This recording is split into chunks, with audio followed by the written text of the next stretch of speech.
Next political updates విషయానికి వద్దాం.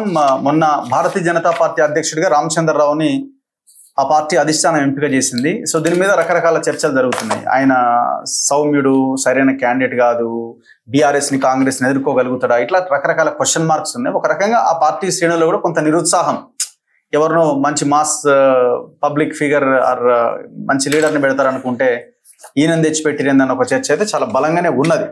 So ఆయన కూడా కొంత అగ్రెసివ్గా మాట్లాడడానికి ఏదో ప్రయత్నం చేస్తున్నారు. నేను అట్లా కాదు, ఇట్లా కాదు, అట్లా కాదు. మీకేమనిపించింది? అంటే ముఖ్యంగా ముందుకు తీసుకుపోవడానికా లేకపోతే సైలెంట్ గా ఉండడానికని మీరు అనుకుంటున్నారు? ఎందుకు బీజేపీ అధ్యక్షుడి గురించి ఇంత చర్చ జరుగుతుందంటే, ప్రజెంట్ ఉన్న పాలిటిక్స్ లో సిచ్యువేషన్, ఈక్వేషన్, ఆర్టికులేషన్. అంటే సిచ్యువేషన్ కి తగ్గట్టు ఈక్వేషన్ ఉండాలి, ఈక్వేషన్ కి తగ్గట్టు ఆర్టికులేషన్ ఉండాలి. ఇవాళ కాంగ్రెస్ పార్టీ 18 నెలల కాలంలోనే జారుడు బండ మీద ఉంది. టీఆర్ఎస్ పార్టీ ఎక్స్పైర్ అయిపోయిన టాబ్లెట్, వాళ్ళు టీఆర్ఎస్ ని బీఆర్ఎస్ గా మార్చుకున్నారు, వాళ్ళ బంధువులు వాళ్ళు తవ్వుకున్నారు. ఇక ప్రజలు మూడవ ఆల్టర్నేటివ్ పార్టీ బీజేపీ వైపు చూస్తున్నప్పుడు, బీజేపీ 18 నెలల కాలంలో ఏమైనా పోరాటం చేసిందా అంటే పోరాటం చేయలేదు.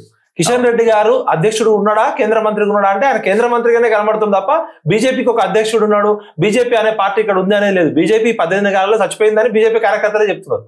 అలాంటి దశలో అగ్రెసివ్ T20 మ్యాచ్ లాగా రేవంత్ రెడ్డికి ధీటుగా ఎవరన్నా వస్తారేమో అని చెప్పి బండి సంజయ్నో, ఈటల రాజేందర్నో, అరవింద్నో, రఘునందన్ రావో ఇట్లా కొన్ని పేర్లు డిస్కషన్ జరిగినాయి. ఇప్పుడు ఎట్లయిపోయిందంటే ఎగ్జామ్ హాల్లో ABCD టిక్ పెడతారు. BJP అధ్యక్షుడుగా first Bandi Sanjay, 2 Etela Rajender, 3 Arvind, 4 DK అరుణ. ABCD తర్వాత ఈ ఉంటది, పైవేవి కావు. ఆ పైవేవి కావంటే ఇంకోటి RSS. ఇప్పుడు ఏ పార్టీ అయినా కూడా ప్రజల్లో చైతన్యం నింపాలి, ఫీల్డ్ మీద ఫైట్ చేయాలి. అసలు బీజేపీ అనేది ఈ 18 నెలల కాలంలో ఎక్కడన్నా ఫైట్ చేసిందా? 3 సార్లు అధికారంలోకి వచ్చిన పార్టీ, దేశం కోసం, ధర్మం కోసం, పార్టీ విత్ డిఫరెన్స్ అని చెప్తున్న పార్టీ, ఒకవైపు కాంగ్రెస్ మీద ఇంత వ్యతిరేకత ఉండి నిరుద్యోగులు రోడ్ల మీదకి వస్తున్నారు, హైడ్రా బాధితులు రోడ్ల మీదకి వస్తున్నారు, మూసీ బాధితులు రోడ్ల మీదకి వస్తున్నారు, ఇవాళ ఉద్యమకారుల రోడ్ల మీదకుంటే ఒక్క ప్రోగ్రామ్ కూడా స్ట్రీట్ ఫైట్ చేసింది ఆ బీజేపీ? అసలు బీజేపీ పార్టీ తెలంగాణలో ఉండడం అవసరమా అని ప్రశ్నిస్తున్నారు. బీజేపీ కార్యకర్తలు అడుగుతున్నారు, మాకు ఉన్నాడా అధ్యక్షుడు లేడా అని చెప్పి. ఇటువంటి పరిస్థితులలో ఒక ఆల్టర్నేటివ్ ప్లాట్ఫామ్ గా బీజేపీ అధికారంలోకి వచ్చే అవకాశం ఉన్న టైంలో ఒక అగ్రెసివ్ గా స్ట్రీట్ ఫైట్ చేసే లీడర్ ని పక్కకు పెట్టి ఒక సౌమ్యుడిని, ఒక ఎవరు ఊహించని రామచంద్రరావు గారు నాకు కూడా మంచి మిత్రుడు, చాలా రోజుల నుంచి పరిచయం, ఒక అడ్వకేట్ గా, తెలంగాణ వాదిగా. బట్ ఇప్పుడు రేవంత్ రెడ్డిని, అవతల ఉన్న KTR, KCR, కవిత, హరీష్ నలుగురిని ఢీకొనాలంటే అగ్రెసివ్ లీడర్షిప్ అవసరం అనేది అందరూ అనుకున్నారు. ఎందుకంటే బీజేపీ పార్టీ ఇక్కడ తెలంగాణలో ఒక తోక పార్టీగా మిగిలిపోతుంది. ఆ రోజు వెంకయ్య నాయుడు, చంద్రబాబు నాయుడు టీడీపీ తోక పార్టీగా పనిచేసింది. 1 ఓటు 2 రాష్ట్రాలు అనే తీర్మానం కాకినాడలో పెట్టి అందరికన్నా ముందు ఏబీపీలో కొట్లాడారు 97లో. ఛత్తీస్గఢ్, ఉత్తరాఖండ్, జార్ఖండ్ ఇచ్చిన పార్టీ బీజేపీ. ఎప్పుడైతే వాజ్పేయి గారు ఈ 3 రాష్ట్రాలు ఇచ్చారో అప్పుడు తెలంగాణ ఉద్యమానికి పునాది పడ్డది, ఇంకా ఎక్కువగా ఆశ పుట్టింది డీసెంట్రల్. మరి అలాంటి బీజేపీ పార్టీ, సుష్మా స్వరాజ్ గారి కాంట్రిబ్యూషన్ ఉంది, దీన్ దయాళ్ ఉపాధ్యాయ కాంట్రిబ్యూషన్ ఉంది, ఇక్కడ అంత్యోదయ సిద్ధాంతం ఉంది, జనసంఘ్ లాంటి పార్టీ. అప్పుడు బీజేపీ 2 సీట్లు గెలుచుకుంటే ఫస్ట్ గెలుచుకుంది హన్మకొండ సీటే మొత్తం భారతదేశం మొత్తంలో. అలాంటి బీజేపీ పార్టీ అధికారంలోకి రాకపోవడానికి కారణం ఏంటంటే, ప్రజలంతా బీజేపీ దిక్కు చూస్తే బీజేపీ నాయకులు దిక్కులు చూస్తారని ఒక సామెత ఉంది. వీళ్ళు ఎవరు దిక్కులు చూస్తారంటే, అధికార పార్టీ వాళ్ళు ఇచ్చే డబ్బు సంచుల కోసము ఈ లీడర్లు కొంతమంది 4-5 ఉన్నారు. వాళ్ళు ఏంటంటే బావిలో కప్పలాగా, ఇంక వాళ్ళు తప్ప ఎవరిని రానియరు. దానివల్లనే బీజేపీ ఎదగట్లేదని బీజేపీ కార్యకర్తలు రోజు చెప్తుంటే, ఇటువంటి దశలో పోరాటం చేయాల్సిన బీజేపీ ఎందుకు ఇట్లా 18 నెలలు పడుకోనుంది? రామచంద్రరావు గారు కూడా పెద్ద మనిషి, ఆయన ఆల్రెడీ ఎమ్మెల్సీగా చేశారు, పెద్ద మనిషి. ఇప్పుడు యువకులకి ఇచ్చి కొట్లాడాల్సింది. ఇప్పుడు అందరూ ఏమంటున్నారు, ఈయన డమ్మీని పెట్టిరు అంటే ఆయన ఏమంటున్నారు, నేను డమ్మీని కాదు, నేను మొత్తం కోర్టులో కేసులు వేస్తా అంటున్నాడు. ఇప్పుడు రామచంద్రరావు గారి పట్ల వ్యక్తిగతంగా గౌరవం ఉన్నప్పటికీ కూడా మైదానంలో కొట్లాడే ఫైటింగ్ అగ్రెసివ్ స్పిరిట్ పోయిందనేది బాధ.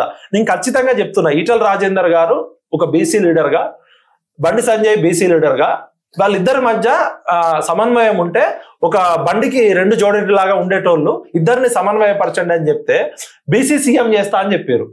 ఎట్లాగూ వీళ్ళు అధికారంలోకి వచ్చేది లేదు, చేసేది లేదు కాబట్టి బీసీ సీఎం అన్నారు, అది పోయింది. ఇప్పుడు కనీసం బీసీలని, మొత్తం రాష్ట్రం మొత్తం కూడా బీసీల వైపు చూస్తుంది. ఇలా కాంగ్రెస్ పార్టీ 42% బీసీలకు రిజర్వేషన్లు అనే అంశాన్ని రేవంత్ రెడ్డి గారు తెలివిగా ఆ అనుభవం మళ్ళీ బీజేపీ మీదనే పెట్టిండు. ఇటువంటి దశలో ఒక బీసీకి ఇచ్చి 60% పైగా ప్రజలు ఉన్న తెలంగాణలో బీసీలకి ఇచ్చి ఉంటే వాళ్ళు చెప్తున్న బీసీ సీఎం అనే సీటుకి న్యాయం అది. వీళ్ళు 60 సీట్లు గెలిచినప్పుడు సీఎం సీట్ ఇచ్చినప్పుడు ముందైతే అధ్యక్ష పదవి బీసీకి ఇచ్చుంటే ఇలా మెజారిటీ ప్రజలు బీసీలు హిందుత్వం వైపు ఉన్నారు. ఇలా ఎస్సీ ఎస్టీ బీసీలు 90% పైగా ఉన్న తెలంగాణలో మీరు ఏం సామాజిక న్యాయం చేస్తారని. ఇప్పటికే బీజేపీ అంటే బ్రాహ్మణ్ బనియా పార్టీ అనే ఒక ముద్ర ఉంది. మీరు మళ్ళీ అగ్రవర్ణాలు మొన్నటిదాకా కిషన్ రెడ్డికి ఇచ్చారు. కిషన్ రెడ్డి కేంద్ర మంత్రి పదవి ఇచ్చారు, అధ్యక్ష పదవి ఇచ్చారు.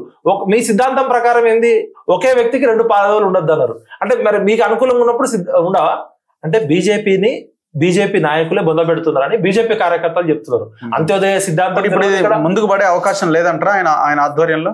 మీరు ఇలా బీజేపీ కార్యకర్తలు రామచంద్రరావు గారి పేరు ప్రకటించిన తర్వాత ఎంతమంది పాజిటివ్ ఉన్నారు, ఎంతమంది నిరుత్సాహంలో ఉన్నారు? రామచంద్రరావు గారు అంటే వ్యక్తిగతంగా గౌరవం ఉంది, కానీ ఆయన తెలంగాణ మొత్తం 4 కోట్ల మందిని కదిలించి బీజేపీని అధికారంలో తీసుకొచ్చే శక్తి ఉందని ఆయన కూడా. వాళ్ళు ఏమంటారు కొంతమంది బీజేపీ వాళ్ళంటే 3 ఏళ్ళు ఉంటాడు, 3 ఏళ్ల తర్వాత మళ్ళీ మారుతాడు. అంటే మీరేంది దీన్ని పెట్టడం? ఎవరితో ఒప్పందం చేసుకున్నారు మీరు కేసీఆర్ తో ఒప్పందం చేసుకొని పెట్టిరా, రేవంత్ రెడ్డితో ఒప్పందం చేసుకొని పెట్టిరా? అమిత్ షా ఏమో ఈటల రాజేందర్ ని పెడతాడని చెప్పి 9:30 వరకు పాపం ఈటల రాజేందర్ గారు కార్లు బండ్లు అన్ని రెడీ చేసుకొని మధ్యాహ్నం భోజనాలు కూడా ప్రిపేర్ చేసుకున్నాడట. ఈటల మీరు ఎవరిని పెడతారు అనేది మీ అంశం, కానీ తెలంగాణలో రాజకీయ పార్టీలు ఆ 2 ఫెయిల్ అయినాయి. దిక్కులేక ఏదో అన్నట్టు. ఏ ఉద్దేశంతో ఈ నిర్ణయం తీసుకొని ఉంటారు మీరు? మ్యాచ్ ఫిక్సింగ్, అంతకుమించి ఎవరితో ప్రయోజనాలు ఉంటే వాళ్ళతో. కాంగ్రెస్ బద్ద శత్రువులు కదా. మరి ఇప్పుడు మొన్న 8 ఎంపీ సీట్లు గెలవడంలో ఎవరితో మ్యాచ్ ఫిక్సింగ్ చేసుకున్నారు? మీరు మొత్తం 17 సీట్లలో 8 బీజేపీ గెలిచే బలం ఉంటే మరి అసెంబ్లీ ఎలక్షన్ లో వాళ్ళకి 4 సీట్లు ఎందుకు వచ్చినాయి? తర్వాత 8 సీట్లు వచ్చినాయి. తర్వాత అంతకుముందు 1 సీటే వచ్చింది. బీజేపీ ఉత్తర తెలంగాణలో ఏ విధంగా ఉంది, దక్షిణ తెలంగాణలో ఏ విధంగా ఉంది, ఖమ్మంలో 0. అప్పుడు కూడా వచ్చినాయి కదా 2019లో కేసీఆర్ ఉన్నప్పుడు. వీళ్ళు ఎప్పుడు కూడా అధికారానికి దగ్గరకు వచ్చే టైంలో సెల్ఫ్ గోల్ చేసుకుంటారు. వీళ్ళు ఎప్పుడు సెల్ఫ్ డిస్ట్రక్షన్ మోడ్ ఆన్ చేసుకుంటారట. నాకు ఎవరు బీజేపీ కార్యకర్త చెప్పారు, సెల్ఫ్ సూసైడ్ అట కొత్తవాడు. సూసైడ్ అనేది కాదు, self suicide, self destruction mode on చేసుకుంటారు. వీళ్ళకి అధికారంలో రావాలనే కోరిక ఉండదు. ఆ ఉన్న 4 సీనియర్ లీడర్లు, రేవంత్ రెడ్డి అధికారంలో ఉంటే రేవంత్ రెడ్డితో, కేసీఆర్ అధికారంలో ఉంటే కేసీఆర్ తో టైం పెట్టుకుంటారు. మేము మాత్రం ఎమ్మెల్యే కావాలి, మిగతా వాళ్ళంతా ఓడిపోవాలి. ఇప్పుడు హైకమాండ్ అంటే ఎవరు? మోదీ, షా కదా. మరి వాళ్ళిద్దరు గ్రేట్ కదా, వాళ్ళ ఉద్దేశం. ఇప్పుడు వీళ్ళ ట్రాప్ లో వాళ్ళు ఎందుకు పడుతున్నారు? అమిత్ షా ఈటల రాజేందర్ గారికి సపోర్ట్ చేస్తుండనే విషయం బహిరంగంగా అందరు చెప్తూనే ఉన్నారు. ఈటల రాజేందర్ కూడా ఉగాది, సంక్రాంతి పండుగలు అన్నిటికీ అన్నారు. ఈ లోపు దేశం మొత్తం ఉన్నాయన్నారు. ఇవాళ ఒక్కటి మాత్రం మనం చెప్పాలి, కాంగ్రెస్ పార్టీలో కుటుంబ పాలన ఉంది మొత్తం అని చెప్పి బీజేపీ వైపు వస్తే, బీజేపీ ప్రపంచంలోనే అతిపెద్ద ప్రజాస్వామ్య దేశమైన భారతదేశంలో ప్రపంచంలో అతిపెద్ద పార్టీ అయిన బీజేపీలో అంతర్గత ప్రజాస్వామ్యం ఉందా? మొన్న ఎలక్షన్లు జరిగినాయని చెప్పారు. రాజాసింగ్ ఏమంటాడు, నేను నామినేషన్ వేయడానికి పోతే నన్ను నామినేషన్ వేయనియలే, నాకు 10 మంది ఆఫీస్ బేరర్లు సపోర్ట్ కావాల్సి ఉంటే 3 సంతకాలు తీసుకున్నా, మిగతా 3 సంతకాలు పెట్టేవాళ్ళు బెదిరిస్తున్నారట. ఇప్పుడు అధ్యక్షుడిని ఎవరు ఎన్నిక కదా. ఇప్పుడు రాజాసింగ్ ని ఎన్నుకుంటారా, బండి సంజయ్ ని ఎన్నుకుంటారా, ఈటల రాజేందర్? ఏ పార్టీలో అయినా సుప్రీం డిసైడ్ చేస్తారు కదా, అదంతా. మరి అదే చెప్పొచ్చు కదా, మా పార్టీ కూడా సీల్డ్ కవర్ రాజకీయమే. ఎందుకు ఎవరిని మోసం చేస్తున్నారు వీళ్ళు? బీజేపీ కార్యకర్తలను మోసం చేస్తున్నారు. నామినేషను, దానికి ఒక ఎలక్షన్, ఈ ప్రాసెస్ అంతా మోసం చేసినట్టే కదా. ఇప్పుడు రాజాసింగ్ లాంటి వాడికి కట్టర్ హిందుత్వవాది, అరే ఎలక్షన్ లేదు గిలక్షన్ లేదు, అమిత్ షా మోదీ డిసైడ్ చేసిండు, లేకపోతే RSS మోహన్ భగత్ డిసైడ్ చేసిండు, రామచంద్రరావు ప్రెసిడెంట్ అవుతాడంటే ఈటల రాజేందర్ నామినేషన్ కోసం బయలుదేరడము, బండి సంజయ్ నామినేషన్ అంటే ఎవరిని పిచ్చోళ్ళని చేస్తున్నారు? జనాల్ని పిచ్చోళ్ళని చేస్తున్నారా? మిమ్మల్ని నమ్ముకున్న కార్యకర్తలను పిచ్చోళ్ళని చేస్తున్నారా? మీరు కూడా సీల్డ్ కవర్ రాజకీయాలు చేస్తున్నారు కదా. అంటే అన్ని పార్టీలు ఒకే తాను ముక్కలే. అంతర్గత ప్రజాస్వామ్యం లేని పార్టీలు ప్రజాస్వామ్యానికి మాఫియా లాంటిది. ఇలా కాంగ్రెస్ పార్టీ 100 ఏళ్ల పార్టీ, 150 ఏళ్ల పార్టీ, ఇన్ని సంవత్సరాల పార్టీ కూడా ఎందుకు పొందల పడ్డదంటే ఇంటర్నల్ డెమోక్రసీ లేదు. మీ పార్టీ నాయకుడినే మీరు ఎన్నుకోలేనప్పుడు మీరేం ప్రజాస్వామ్యం చేస్తారు? మీరు ప్రజలకు ఎట్లా ప్రాతినిధ్యం వహిస్తారు? మీరు ఒకవైపు ఏమో దీన్ దయాళ్ ఉపాధ్యాయ చెప్పిన సిద్ధాంతాలు చెప్తారు, ఒకవైపు గురూజీ గోవల్కర్ అంటారు మా పార్టీ డిఫరెన్స్, మాకు ఫస్ట్ దేశం, తర్వాత పార్టీ వ్యక్తి అని రకరకాలు చెప్తారు. ఈ పార్టీ విత్ డిఫరెన్స్ అని. మీ పార్టీ దేశం కోసం, ధర్మం కోసం కాదు, దేహం కోసం, ధనం కోసం, చందాల కోసం, దందాల కోసం చేస్తున్నారు. మీ కార్యకర్తల్లో 100 మందిలో 99 మంది తూతు అని తిడుతున్నారు. ఎవరిని తిడుతున్నారు? మీ సీనియర్ లీడర్లు తిడుతున్నారు. మీరు ఫామ్ హౌస్ కు పోయి ఎవరితో మ్యాచ్ ఫిక్సింగ్ చేసుకున్నారు, ప్రగతి భవన్ కు పోయి ఎవరితో మ్యాచ్ ఫిక్సింగ్ చేసుకున్నారు, అందరు రాజాసింగ్ ఓపెన్ గా చెప్తున్నాడు కదా. మరి ఇప్పుడు ఇది కాదు, ఇప్పుడు ఇక్కడ ఉన్న వాళ్ళు చేసినదా, లేకపోతే వీళ్ళ ట్రాప్ లో వాళ్ళు పడ్డారా, పైన ఉన్న వాళ్ళు, లేదా అందరి అభిప్రాయం ఒకటేనా? ఎందుకులే మనకి ఇక్కడ పవర్ అని అనుకుంటున్నారా? నాకు తెలిసి అసలు కొట్లాడడం కంటే సైలెంట్ గా ఉండడమే బెటర్ అనుకుంటున్నాను. హైకమాండ్ పెద్ద దొంగేమో అనిపిస్తుంది. ఇక్కడ వీళ్ళ కొట్లాట పెట్టి చాటర్లో తౌడు పోసి కొట్టుకున్నట్టు. అసలు హైకమాండ్ కి నిజంగా తెలంగాణ రాష్ట్ర బీజేపీ పట్ల సిన్సియారిటీ ఉంటే, ఇక్కడ ప్రజలంతా 2 పార్టీలు ఫెయిల్ అయ్యి రేపు రాబోయే ఎన్నికల్లో 1000 రోజుల్లో అధికారం వచ్చే రాష్ట్రంలో మీరు ఎందుకు వదులుకుంటున్నారంటే మీకు ఇక్కడ హైదరాబాద్ లో ఉన్న వ్యాపారాలు, హైదరాబాద్ లో ఉన్న భూములు, హైదరాబాద్ లో ఉన్న ఆస్తులతోటి అధికారంలో ఉన్న పార్టీతో టైప్ పెట్టుకుంటుంటే అర్థమవుతుంది. లేకపోతే అదానితో ఎందుకు టైప్ పెట్టుకుంటాడు? రేవంత్ రెడ్డి ఇలా రాహుల్ గాంధీ బద్ద శత్రువు ఎవరికి? అదానికి. పొద్దున్న లేస్తే అదానిని తింటాడు. మరి అలాంటి అదాని కంపెనీతో రేవంత్ రెడ్డి టైప్ పెట్టుకున్నాడు. కేసీఆర్ పైకి తిడతాడు, లోపల మరి కేసీఆర్ తో మ్యాచ్ ఫిక్సింగ్ ఉందని కవితనే చెప్తుంది. కవిత గారు ఏం చెప్పారు? నేను జైల్లో ఉన్నప్పుడు బీఆర్ఎస్ ని బీజేపీలో విలీనం చేయమన్నారు, ఆ విలీనం చేస్తే నా కేసులన్నీ విత్డ్రా చేస్తాన్నారు, అయినా కూడా నేను రిస్క్ తీసుకొని నేను తెలంగాణ ప్రజల కోసం ఆమె క్లియర్ గా చెప్తుంది కదా. ఇప్పుడు బీఆర్ఎస్ పార్టీ మొన్న ఎమ్మెల్సీ ఎలక్షన్స్ లో ఎందుకు పోటీ చేయలే? వాళ్ళు అంటే పోటీ చేయలేదంటే వాళ్ళు ఎవరితో మ్యాచ్ ఫిక్సింగ్ చేసుకున్నారు? జనరల్ గా ఏ పొలిటికల్ పార్టీ అయినా ప్రతి ఎలక్షన్ లో పోటీ చేస్తుంది. గెలవడం ఓడడం అనేది తర్వాత పక్కకు పెట్టారు. 100% ఫిక్సింగ్ 100% ఫిక్సింగ్ కాకపోతే బీజేపీ పార్టీ ఇక్కడ అధికారంలోకి రావాలనే కోరిక ఉంటే ఫైటింగ్ లో నేనేమో AK-47 పెట్టుకొని వస్తే నువ్వు నాటు తుపాకి పట్టుకొని వస్తే కుదరదు కదా. ఇలా రేవంత్ రెడ్డి ఒకవైపు, కేటీఆర్, కేసీఆర్, కవిత, హరీష్ ఒకవైపు పొద్దున్న లేస్తే విరుచుకపడుతుంటే అసలు ఫస్ట్ కిషన్ రెడ్డి గారు ఈ 18 నెలల్లో ఎందుకు ఆయన ఒక్క పోరాటం కూడా చేయకపోతే ఆయన 2 పదవుల్లో ఎందుకున్నాడు?